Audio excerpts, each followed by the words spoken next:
Se tem um período na Bíblia que é bastante intrigante, é o tempo que vem antes do dilúvio. Naquele tempo existiam homens centenários, existiam gigantes, pessoas que viviam até 900 anos, e hoje nesse vídeo eu vou tratar sobre todas essas curiosidades e por que ela tem impacto no nosso tempo, nos dias atuais. E Jesus deixou um grande alerta sobre o qual nós devemos prestar atenção e que é muito importante para o nosso tempo. Para que se possa entender os tempos da Bíblia, eles são divididos em 4 partes: criação, queda, redenção e consumação. Se a gente for olhar para a Bíblia hoje, nós estamos vivendo o tempo da consumação. O tempo da redenção foi quando Jesus veio para nos salvar, foi crucificado e ressuscitou. E antes disso, os períodos são divididos em criação e queda, e esses dois estão nessa parte do período pré-diluviano. Começa com Deus criando o mundo, criando o homem, sua imagem e semelhanças. Essa parte a gente conhece muito bem, até que chega um momento no capítulo 3 em que o homem colabora com toda essa história da pior maneira possível, que é pecando contra Deus. O pecado é retratado como o homem comendo de um fruto proibido, mas o que tem por trás disso é que o homem pecou contra Deus em desobediência. Deus determinou que não se comesse daquele fruto e o homem desobedece tentando se igualar a Deus.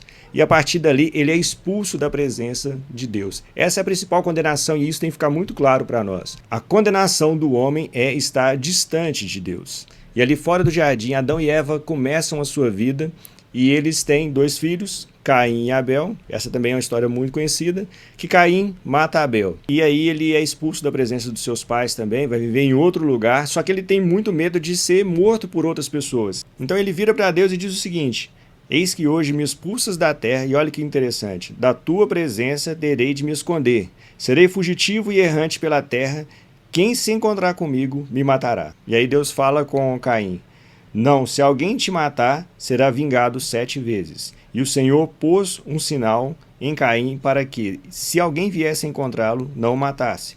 E Caim retirou-se da presença do Senhor e habitou na terra de Nod, a leste do Éden. Aqui tem um ponto importante, que Caim constrói uma cidade para ele, o que dá a entender que Deus criou o homem com capacidade para fazer muita coisa, porque edificar uma cidade, como é dito aqui, é muito complicado, e ele colocou o nome da cidade de Enoque, que era um dos filhos dele.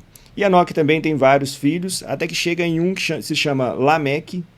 E Lameque também tem vários filhos, ele se casa com 2 mulheres, e esses filhos eram muito habilidosos em algumas coisas. Por exemplo, ele tinha um filho que se chamava Jabal, que ele habitava em tendas e ele possuía gados. Ele era um agricultor que tinha essa habilidade também de construir tendas. O segundo se chamava Jubal, e ele era habilidoso com harpa e flauta, então já existia música nessa época. O terceiro chamava Tubal-Caim, e ele era um artífice de todo instrumento cortante, de bronze e ferro. Então, eram homens capazes de fazer grandes coisas, e a gente pensa que eram pessoas não tão civilizadas assim, que viviam só de comer do que a terra produzisse, sem que tivesse que produzir muita coisa. Apesar que Adão já sofre de ter que comer das coisas que ele produziria com muito esforço, mas aqui mostra que eles tinham habilidades para cultivar, para construir as coisas, para ter gado e tudo mais. E a Bíblia começa a falar de outro filho que Adão tem, que é Sete, e a partir de Sete começa essa história da genealogia dessas pessoas que viviam centenas de anos, que fica muito claro aqui na Bíblia, e eles colocam a idade de cada um deles. Mas é interessante falar que com 130 anos, Adão gerou um filho à sua semelhança, conforme a sua imagem, e lhe deu o nome de Sete. Depois que gerou esse filho, Adão viveu 800 anos e teve filhos e filhas. Tem um destaque para Sete como filho, que é a imagem e semelhança de Adão, que era a imagem e semelhança de Deus. Todos os dias da vida de Adão foram 930 anos e ele morreu. Aí depois vai falar sobre os outros, tem Enos, Cainã, todos esses vivendo mais de 900 anos, até que se chega em um que se chama Enoque, que esse viveu 75 anos e gerou Matusalém. Enoque andou com Deus, e depois que gerou Matusalém, viveu 300 anos, teve filhos e filhas. Todos os dias de Enoque foram 365 anos.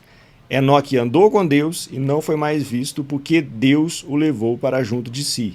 Todos os outros eles são colocados como pessoas que morreram, menos Enoque, que é colocado dessa maneira como um homem que foi levado para junto de Deus e ele não morre.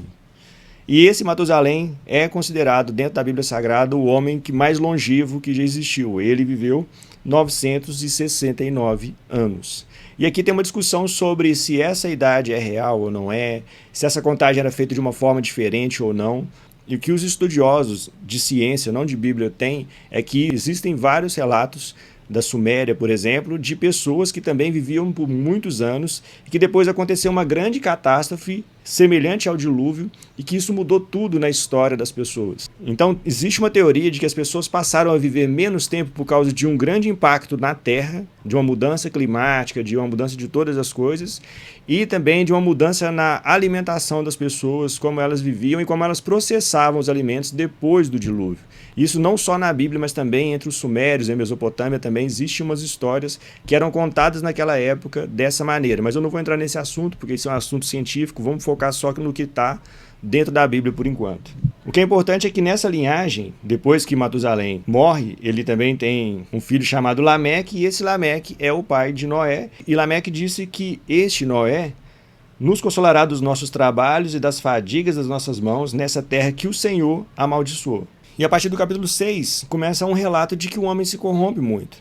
E aí o texto bíblico mostra porque Deus decide destruir a terra e criar a Arca de Noé e salvar algumas pessoas.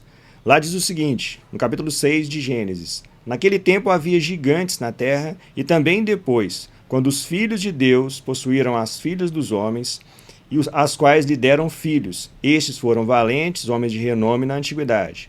O Senhor viu que a maldade das pessoas havia se multiplicado na terra, que todo o desígnio do coração delas era continuamente mau. Então o Senhor ficou triste por haver feito o ser humano na terra, e isso lhes pesou o coração. O Senhor disse: farei desaparecer da face da terra o ser humano que criei. Destruirei não apenas as pessoas, mas também os animais, os seres que rastejam e as aves do céu, porque estou triste por havê-los feito. Porém Noé encontrou favor diante de Deus.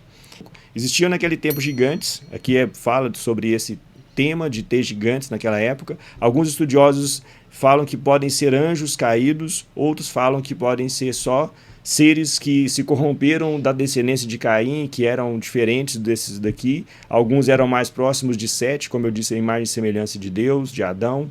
E esses outros eram muito corrompidos e a maldade se espalhou porque eles se misturaram às raças, enfim. São várias teorias, mas nenhuma chega a uma conclusão correta, mas o fato é que a Bíblia diz que haviam gigantes naquela época.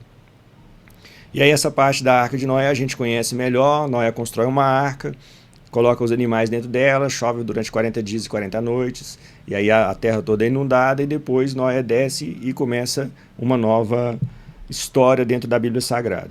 O que tem de interessante nesse texto é que ele é meio que um simbolismo do que está para acontecer no futuro. Olha o que Jesus vai dizer: mas a respeito daquele dia e hora ninguém sabe, nem os anjos do céu, nem o Filho, senão o Pai. Pois assim como foi nos dias de Noé, assim será também a vinda do Filho do Homem.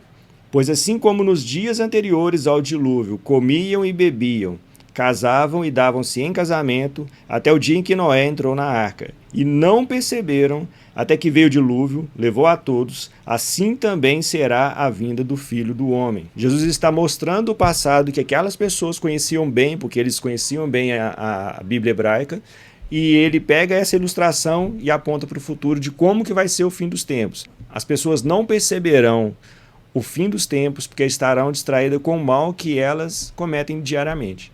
É preciso olhar para Cristo para poder entender o que está acontecendo no futuro. Nada que é escrito na Bíblia é escrito em vão. O importante é entender, como eu disse, que tudo na Bíblia é uma ilustração que aponta para um ponto importante para nós. Jesus citou isso dentro de um sermão dele que falava sobre o fim dos tempos. Então, se era importante para aquele povo naquela época, é importante para nós. Se você veio até aqui, gostou desse vídeo, não se esqueça de se inscrever no canal, de compartilhar esse vídeo com outras pessoas e pedir que elas também se inscrevam, curtir para que mais pessoas sejam alcançadas por esse evangelho. Um grande abraço e que Deus te abençoe sempre, em nome de Jesus.